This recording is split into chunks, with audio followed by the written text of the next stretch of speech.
And coming up next, it's opening night on the red carpet. The 75th Cannes Film Festival opens with the out-of-competition screening of French horror movie spoof Final Cut by the maker of the artist Michel Hazanavicius.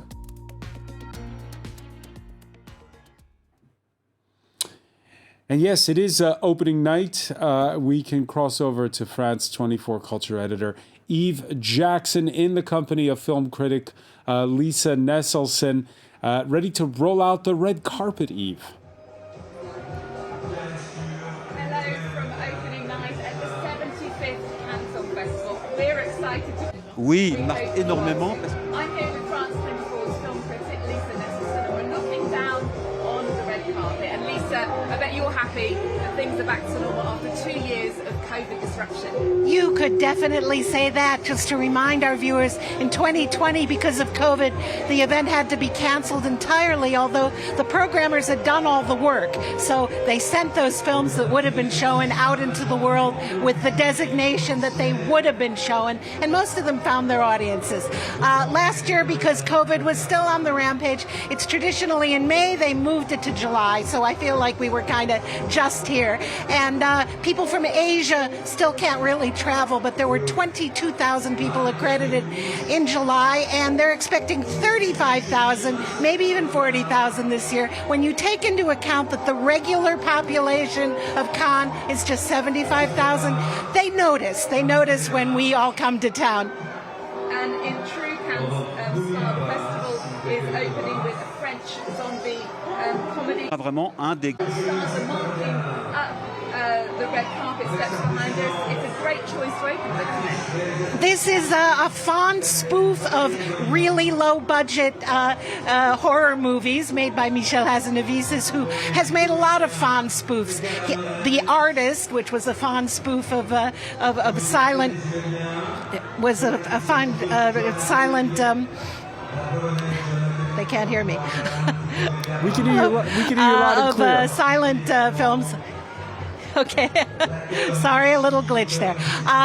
I was saying that Michel Hazanavicius is a master of fond spoofs of genres. So here in 2011 was the world premiere of The Artist, which of course went on to win many, many Oscars. He's also done spoofs of spy films, and this is a spoof of zombie films based on a Japanese movie from a few years ago. And apparently it's about a comedy about a film set where everything that can go wrong goes wrong.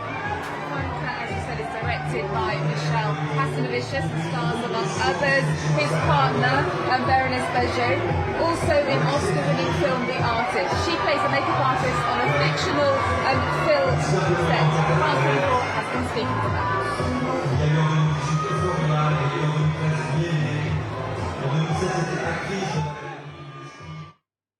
Z is now for the Russian army a sign of victory. It's like La Croix Gammée for Hitler. It's really hard for the Ukrainian people to see a Z. And I mean, the poster is everybody in blood. I'm actually in yellow and blue band, and Z, it was impossible. And some distributor or Ukrainian directors wrote to Michel telling him that it was very hard for them to see a Z at the opening of this really important international festival. So it was not even a question. We did it.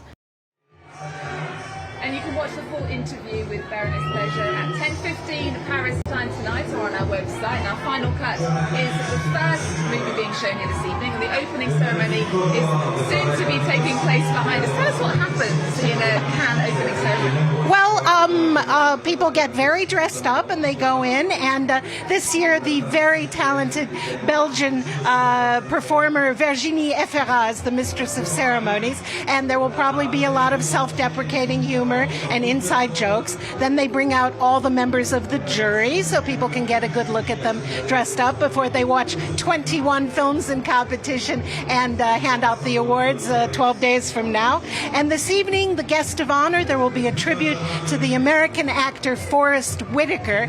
I can't believe it's been since 1988 when he so brilliantly played the jazz genius Charlie Parker in Clint Eastwood's Bird, which had its world premiere here.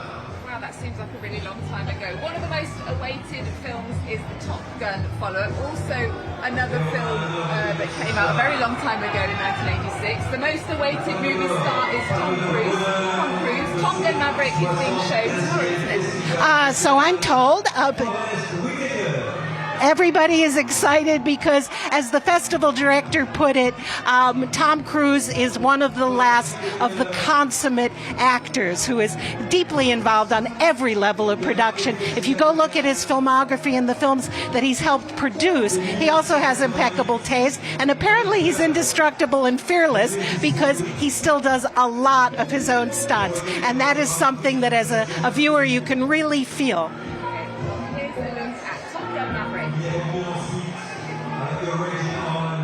Rick Mitchell. Let me be perfectly blunt.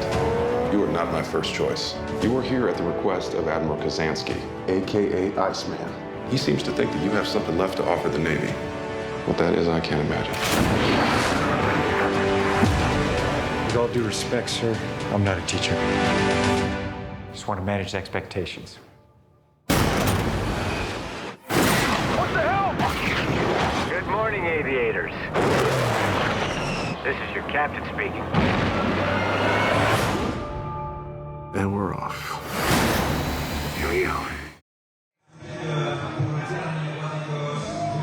Well, I got to see a preview of the film in Paris, but my lips are sealed until tomorrow when the film is being shown. Tom Cruise is also giving a masterclass here at the Cannes Film Festival. Well, as well as action, there'll be rock and roll with Baz Luhrmann's Elvis and starring Tom Hanks and Austin Butler. Tell us more. We're all going to discover this. Thinking about Tom Hanks and Elvis Presley are two great American success stories. Men from very modest backgrounds who, through talent and hard work, went on to, well, take the world by storm and be household names. Baz Luhrmann, of course, is a showman who has always appreciated and known what to do with popular music, as he proved with Moulin Rouge, which was the opening film here a few years ago.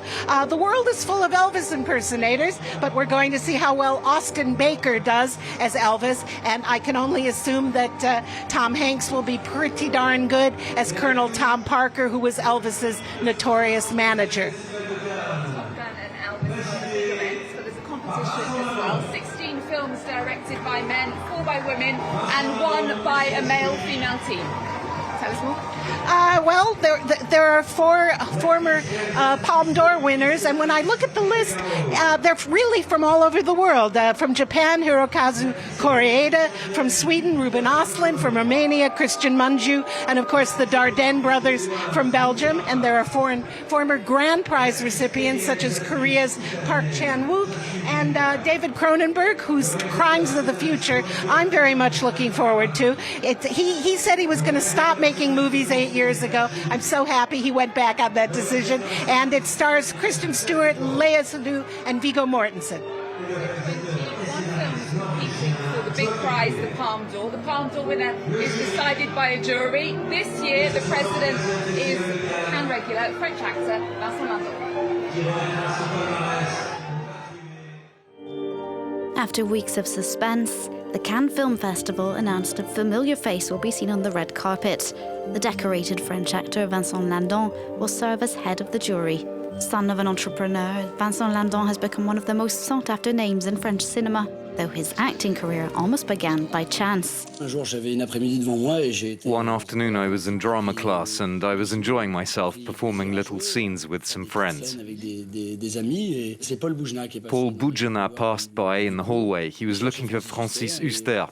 He asked me where I might find him. I said, "Aren't you Elie Chouraki?"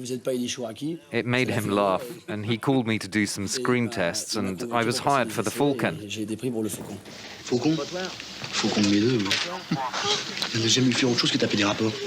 Showing his talent from the start, Lindon caught the eye of Claude Sauté, who offered him a role in Quelques jours avec moi, or A Few Days with Me. At the end of the 90s, he won popular appeal with Ma Petite Entreprise, with the famous soundtrack by Alain Bachung. In the film, he plays Ivan, who's fighting to avoid bankruptcy. From then on, he committed to making movies with a message. The pinnacle coming in 2015 at Cannes, when he won Best Actor for his role in Stéphane Brisset's La Loi du Marché. Je vais toucher 500 € par mois.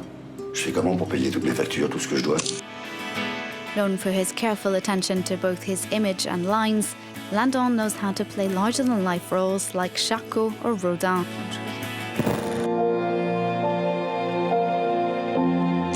He also knows how to reinvent himself, like in the horror film Titane by Julia Ducournau, which won the Palme d'Or in 2021. I felt I was only working with people who were my children's age. I watched them live, move, and work. They learnt things from me, and I learnt a lot from them.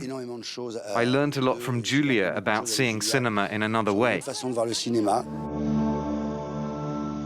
As head of the Cannes jury, Lindon has a lot to see, and along with 8 jurors will decide who will go home with the coveted Palme d'Or.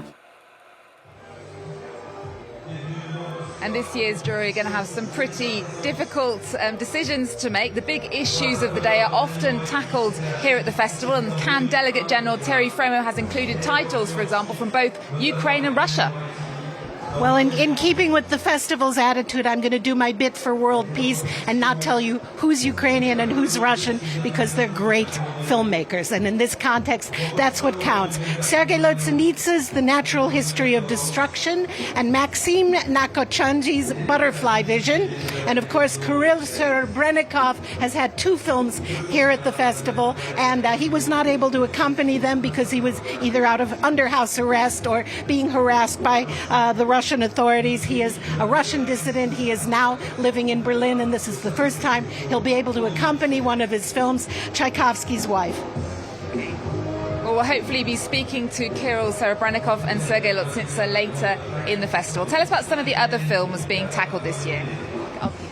Okay. Having some sound problem. The French are out in force with really intense, important social topics. A movie starring Omar Sy called Tirailleurs, based on the true story of African men who were conscripted to be soldiers in World War I, who were taken from their villages and brought to France to do trench warfare and weren't sufficiently thanked at the time. Nos Frangins by Rachid Bouchereb, about the very unfortunate death of a young man named Malik Ouskin, who was basically beaten to death by police authorities as part of a demonstration in Paris years ago. And starring Jean Dujardin, November, which is a fact-based, minute-by-minute account of the special police team that right after the terror attacks, you've heard of the Bataclan, and over 100 people dead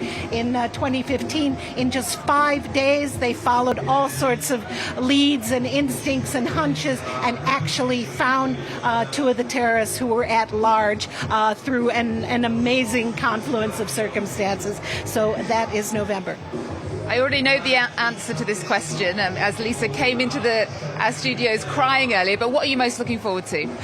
Crying tears of joy, because I had just spent 4 hours in the magnificent theater behind us seeing the restored version of Jean Eustache's 1973 The Mother and the Whore, which premiered here, and half the audience booed and half the audience cheered, and it was a real scandal back when film festival scandals were about art and not about who had a wardrobe malfunction or who's cheating on their spouse. It's a masterpiece. It's been restored, and it will be in theaters again. It's been very, very, very hard to see. And along with that, I am looking forward to seeing Singing in the Rain again, the greatest movie musical ever made for its 70th anniversary.